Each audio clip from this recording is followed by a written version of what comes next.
वो लप्पू को कंधे से पकड़े, हाथ से पकड़े, उसका थोबड़ा पकड़े, जैसे उसने उस दिन कितनी बुरी तरह उसको एक थप्पड़ मारा था। तो ये जो तस्वीरें हैं ये 1.5-2 महीने पहले की हैं, जिनको अब लोग दोबारा से वायरल कर रहे हैं। परेशान तो है, अब वो नहीं झेल सकती है। वो कह रही है कि मुझे मोमिन साहब से बात करनी है, और बहुत जल्द जब पहली हियरिंग होगी वो उसी टाइम पे वो मोमिन मलिक साहब को सब कुछ बताने वाली है। आप क्या सोच रहे हैं कि आप बच जाएंगे? नहीं, आप बचेंगे नहीं, क्योंकि आपने छोटे छोटे बच्चों का धर्म परिवर्तन करने की कोशिश से वो हंस रही थी, दिखा रही थी। फारूल बिल्कुल सही बोल रहे हैं, वो ये दिखा रही थी कि भाई देखो मैं कितनी खुश हूँ, मेरे बराबर में हिंदुस्तान हुआ अपने। तो जी हाँ दोस्तों, इस वक्त सीमा हैदर के हवाले से बहुत ही बड़ी अपडेट निकलकर सामने आ रही है। जी हाँ दोस्तों, आपको बताता हुआ चलो कि सीमा हैदर एडवोकेट मेमून मलिक साहब से संपर्क करना चाहती है, राब्ता करना चाहती है, क्योंकि ये पूरी तरह से पागल हो चुकी है, परेशान हो चुकी है। एडवोकेट मेमून मलिक साहब ने इस पर कानूनी जाल बिछाकर रख दिया है और ये चारों तरफ से कानूनी जाल में फंस चुकी है। तो इसको लग रहा है कि अब इस जाल से निकलना मेरे लिए मुश्किल हो चुका है। तो ये अब एडवोकेट मेमून मलिक साहब से संपर्क करना चाहती है, राब्ता करना चाहती है। जी हाँ दोस्तों, हमारी हिंदुस्तान की एक सरिता मैम है जो इस भगोड़ी के ख़िलाफ़ आवाज़ उठा रही है, और इस भगोड़ी की जो भी असलियत है, जो भी काली करतूतें हैं, वो पब्लिक के सामने ला रहे हैं। दोस्तों, मैं आप लोगों को सरिता मैम का पूरा वीडियो क्लिप दिखाऊंगा जिस पर उन्होंने बहुत बड़ा खुलासा किया है। तो दोस्तों, आपसे रिक्वेस्ट करना चाहूँगा प्लीज़ इस वीडियो को ज़रूर लास्ट तक देखिए, और जितना हो सके इस वीडियो को ज़्यादा से ज़्यादा शेयर कीजिए। अगर आप लोगों ने हमारे इस चैनल को सब्सक्राइब नहीं किया है तो इस चैनल को सब्सक्राइब कीजिए। तो चलिए दोस्तों, आइए सबसे पहले ये वीडियो क्लिप देखिए, फिर आगे हम बात करते हैं। को टच नहीं कर सकता है, वो लप्पू को जितनी मर्जी बार टच कर ले। आप ये देखिए फाउंडेशन, आप लोग, मैं इतनी छोटी छोटी बातें, हम लोग इतनी छोटी छोटी बातें भी देखते हैं। जब वो एक वीडियो बना रहे होते हैं, लप्पू उसको हाथ नहीं लगा सकता। वो लप्पू को कंधे से पकड़े, हाथ से पकड़े, उसका थोबड़ा पकड़े, जैसे उसने उस दिन कितनी बुरी तरह उसको एक थप्पड़ मारा था होली वाले दिन, उस पे भी उसका कोई रिएक्शन नहीं था। अगर इस तरह से अगर लप्पू मारता तो शायद ये ब्रेकिंग न्यूज आ जाती। तो ऐसा कुछ नहीं है। जो बंदे बीच में हैं, जो बंदे ऐसा चाहते हैं, जो कुछ अब पता नहीं उनकी मंशा क्या है, वो किस साइड हैं, क्या करना चाहते हैं। तो ये जो तस्वीरें हैं ये 1.5-2 महीने पहले की हैं, जिनको अब लोग दोबारा से वायरल कर रहे हैं। अगर बच्चों की बात है, देखो सीमा हैदर यहाँ रह रही है, आप तसल्ली रखो। वो 5 साल यहाँ रह रही है, आप लोग तसल्ली रखो। उसको अभी नहीं भेज रहे मोमिन सर। और मोमिन सर ने तो ये भी बोल दिया है कि भाई अगर उसको पिटाई होती है तो एक बार मुझसे बात करे ना, भले ही मैं अपोजिशन में हूँ, लेकिन उसको जेल में डाल दूंगा, उसको सेव कर दूंगा उनके मार खाने से। तो सीमा हैदर क्यों रास्ता नहीं करती है मोमिन मलिक साहब से? करे। पर मैं आपसे बोलती हूँ कि वो, चाहे मेरी बात किसी को बुरी लगे भली लगे, कि जहां तक मेरे पास बात आई है, वो परेशान तो है, अब वो नहीं झेल सकती है। वो कह रही है कि मुझे मोमिन साहब से बात करनी है, और बहुत जल्द जब पहली हियरिंग होगी वो उसी टाइम पे वो मोमिन मलिक साहब को सब कुछ बताने वाली है, और वो बात करने वाली है उनसे, मोमिन मलिक तो साहब से वो बात करने वाली है। आप ये ब्रेकिंग न्यूज दे रही हैं, आप तो ये बड़ी खबर है ये तो। बिल्कुल बिल्कुल, मैं मेरे को भी ये ब्रेकिंग न्यूज आज ही मिली है, और मेरे को ऐसे शख्स ने बताई है जो शख्स 24 घंटे उसके रास्ते में रहते हैं।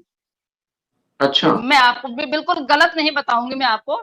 अब सीमा हैदर बिल्कुल राब्ता करना चाहती है। उन्होंने ये भी सजेस्ट किया उनको कि सरिता जी से आप बात करें, क्योंकि हर चैनल पे सरिता जी को सुना जाता है, हर चैनल पे सरिता जी वो करती हैं, तो हो सकता है कि सरिता जी आपकी। तो मैंने कहा देखो इस चीज में मैं उसकी कोई हेल्प नहीं कर सकती हूँ। मेरे को बच्चों के लिए काम करना है, उसका फैसला जो होगा वो हमारे इदारे करेंगे, हमारा कोर्ट करेगा, हमारे जो जजेस बैठे हुए हैं, लॉयर्स बैठे हुए हैं, वो करेंगे। मैं कौन होती हूँ करने वाली? बच्चों के लिए हम आवाज रेज करते हैं, वो हमेशा तब तक करते रहेंगे जब तक बच्चे अपने मुल्क नहीं पहुंच जाते हैं। तो मेरे को भी यही तसल्ली दी गई कि बिल्कुल आप टेंशन ना लें, सीमा बहुत जल्द ये चीजें सारी बातें हुए हैं मोमिन मलिक साहब को बताने वाली है। जी मैडम, एक चीज जैसे ये तो बड़ी खबर है कि वो सरेंडर करना चाहती है, वो राब्ता करना चाहती है, वो कानूनी रास्ता इख्तियार करना चाहती है। अच्छा, कुछ दिन पहले से मैंने कल परसों में जिक्र किया कि उसकी अपनी जो मदर टंग है, मादरी जबान है, वो सराइकी है। तो मैंने सराइकी में भी, सराइकी जबान में उसको बहुत सारी चीजें कम्युनिकेट करने की कोशिश की है। मिसाल के तौर पर, तुम अगर अपनी जिंदगी तो खराब कर चुकी हो, खतरे में डाल चुकी हो, बच्चों की जिंदगी सेव करना चाहती हो, तो फौरी तौर पर वो कानूनी रास्ता जो कि मोमिन मलिक साहब ने इख्तियार किया हुआ है, उसी रास्ते पे खामोशी से चलते हुए वो काम करो जो कि बच्चे कम से कम तुम्हारे सेव हो सके। लेकिन एक चीज और सामने आती है, वो सामने ये आती है कि जी चूंकि सबसे ज्यादा जो क्लोज हैं या जिस पे भरोसा किया जाता है वो है गुलाम हैदर के मुंह बोले साले, ठीक है। वो हाँ, जो साले साहब के जो करीम तरीन लोग हैं वो अपने यूट्यूब चैनल के तवज्जो से लोगों को बताते हैं जी इसने तो सिर्फ पुलिस वालों की कॉल रिकॉर्ड नहीं की बल्कि वो साले साहब की कॉल भी रिकॉर्ड करती रही है, यानी कि अपने भैया जी की, और वो भी कहीं लोगों को भेजी हैं। तो उस बात में कितनी सदाकत हो सकती है, जिस तरह आप कह रही है कि बहुत सारी चीजें आपको पता है, इस बात का भी आपको इल्म होगा। बिल्कुल। अभी वो खौफ में है, जहां तक मेरे को पता चला कि वो खौफ में है, और उसको आगे से हिदायत भी आती है कि अगर ऐसा किया आपने तो फिर मुझसे बुरा कोई नहीं होगा।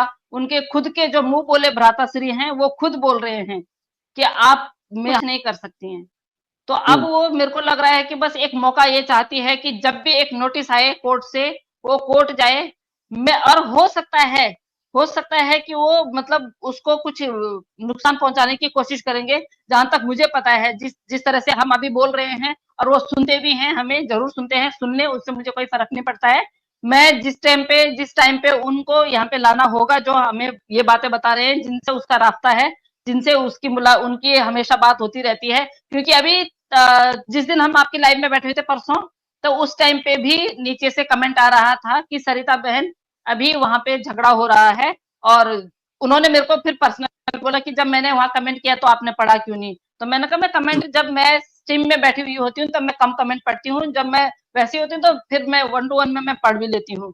तो उस तरह से मैंने कमेंट नहीं पढ़ा। तो उस टाइम पे मेरे पे ये आई कि वहां पे झगड़ा हो रहा है, बच्चे रो रहे हैं। तो अब वो इतनी तंग आ चुकी है कि वो ये कह रही है कि मुझे मोमिन मलिक से मैं किस तरह रास्ता करूं। अब उसको ये है, फोन तो पे वो बात नहीं कर सकती क्योंकि उसकी फोन डिटेल वो आ जाएगी, उसके फोन का पता चल जाएगा वही फोन कर रही है। और जो भी है वो बस एक मात्र यही है कि वो जब कोर्ट में उनके लिए अब 18 तारीख का हमें इंतजार है। 18 तारीख को क्या वो होता है, उसके बाद ही जाके जब उनको समन दिया जाएगा, नोटिस दिया जाएगा, तभी उनको बुलाया जाएगा। तो उसके बाद ही वो कर सकती है अपनी सेफ्टी। जी सर भी आपको मौका देता हूँ, जरा एक सवाल एक और कर लूं मैडम से। जी बिल्कुल बिल्कुल, आप जब सवाल कि जैसे आप फरमा रही है कि वो तंग आ चुकी है, सीमा हैदर तंग आ चुकी है कि वो निकलना चाहती है उस झंझट से, जंजाल से, भले जेल हो कुछ भी हो लेकिन वहां से निकलना चाहती है। तो जिनके घर में है वो तो मोहरे हैं, जो हमें इतलात मिलती है, जो चीजें पता चलती है वो तो मोहरे हैं। तो वो मोहरे तंग नहीं है कि इस जंजाल को, इस मुसीबत को यहाँ से निकालें? नहीं, उनको भी तो प्रॉब्लम है ना। अब उनको उस चीज का पैसा मिल रहा है, तो हो सकता है कि उनको भी धमकाया जाता होगा।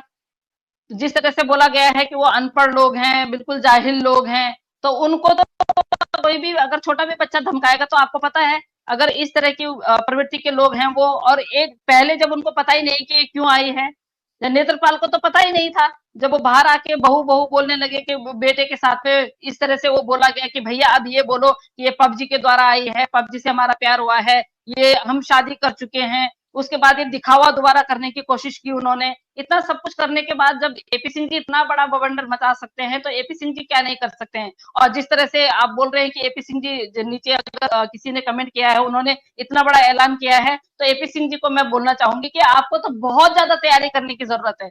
और आप तैयारी कर भी रहे होंगे, डेफिनेटली आपको करना भी चाहिए। और आपको आगे आगे आके अपनी जो बातें हैं वो रखनी भी चाहिए, क्योंकि आपने ना इतनी हमारी हिंदुस्तान की आवाम को, पाकिस्तान की आवाम को बेवकूफ बनाया है। उसका कहाँ जाए। आप क्या सोच रहे हैं कि आप बच जाएंगे? नहीं, आप बचेंगे नहीं, क्योंकि आपने छोटे छोटे परिवर्तन करने की कोशिश की। और आप जबरदस्ती उस महिला को हिंदू धर्म में आने के लिए बोल रहे हैं जो अभी तक हिंदू धर्म में आई नहीं है। आप जबरदस्ती किसी का धर्म परिवर्तन नहीं करवा सकते हैं, जबरदस्ती किसी दूसरे मुल्क के खिलाफ उनसे नारे नहीं लगवा सकते हैं। आपने तो बहुत कानून तोड़े हैं, आप तो कानून के रखवाले हैं, आपको तो बहुत अच्छी तरह पता है आपने कितने कानून तोड़े हैं। तो आप अगर बहुत बड़ा सोच रहे हैं ना, तो मोमिन मलिक साहब भी ड्राफ्ट बना के चलते हैं। या आपको बताऊं, उन्होंने पहले ही ड्राफ्ट बना के चल दिए हैं वो, कि आप कहां तक, जो हाँ जहां आपकी सोच खत्म होती है ना, वहां हमारी भी सोच शुरू होती है। होंगे आप लॉयर, पर मैं आपको लॉयर नहीं समझती, मैं आपको लायर समझती हूँ। होंगे आप लायर, आप जैसे लायरों को कौन पूछता है अब। लेकिन जहां से आपकी सोच खत्म होती है वहां से हमारी सोच शुरू होती है।